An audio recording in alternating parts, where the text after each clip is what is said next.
Hello guys, it's Max here from Daily Market Movements, and in front of me we have the gold over the US dollar charts. As you can see in today's trading session, the final trading session of the week, we have fallen. Last night we had Joe Biden, who announced his plans for the stimulus deal that he hopes to unroll once he takes power next Wednesday of the White House. And it looks to me that the investors weren't very impressed at all.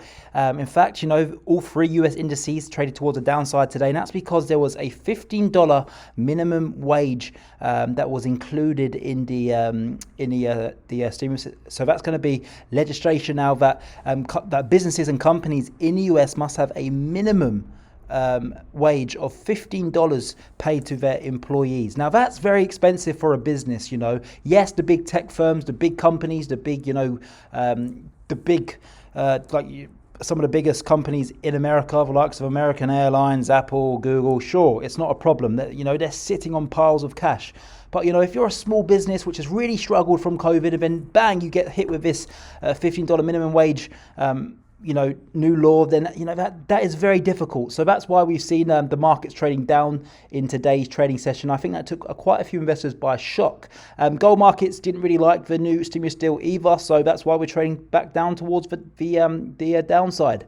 It looks to me that we're going to go and target the 200-day EMA. Yesterday I was looking for a movement up towards a 50-day EMA, which currently sits at 1872.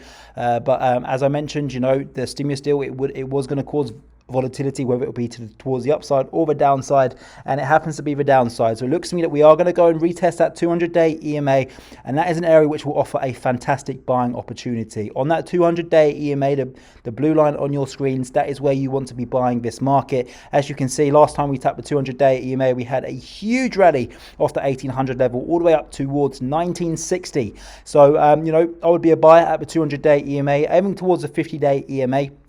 Up at 1871, so that gives you 71 points towards the upside, and you can put a tight stop loss down at 1790 to 1780, and that gives you a fantastic 5 or 6 to 1 risk reward ratio. So that is how you do want to be playing the gold markets going into next week. I would be patient at this moment in time, wait for that perfect buy entry down at the 1800 level, and then trade it and buy it up towards the 50-day EMA. One thing also looking good for the upside for the gold markets here is that we are approaching the oversold territory. We're not quite there yet, but we have dipped below 40, and we're currently at 38. So it makes sense that once we get down towards the 200-day EMA, the RSI will also fall down lower, which will then offer an even better buying opportunity. However, although I am still bullish from a fundamental and technical perspective here on the gold markets, if we were to get a significant breakdown below the 200-day EMA, that would not be good for the gold bulls at all. And that's when I would consider shorting this market. I've had a lot of comments on my YouTube video saying, Max, you're only bullish on gold, which is not true. The gold market has been in a bullish run over the past year.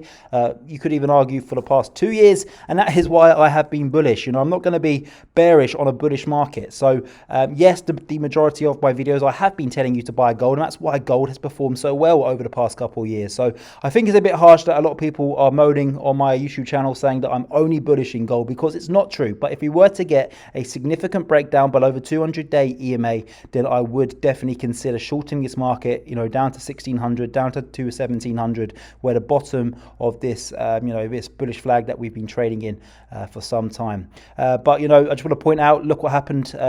The second last time that gold hit the 200-day EMA, it spiked a significant rally all the way up to 2050, all the way down from 1500. So if we do come into contact with a 200-day EMA, I will be a buyer, and these are your reasons why. The technicals are telling you to buy the market, so I definitely will be buying if we do go that low going into Monday's session.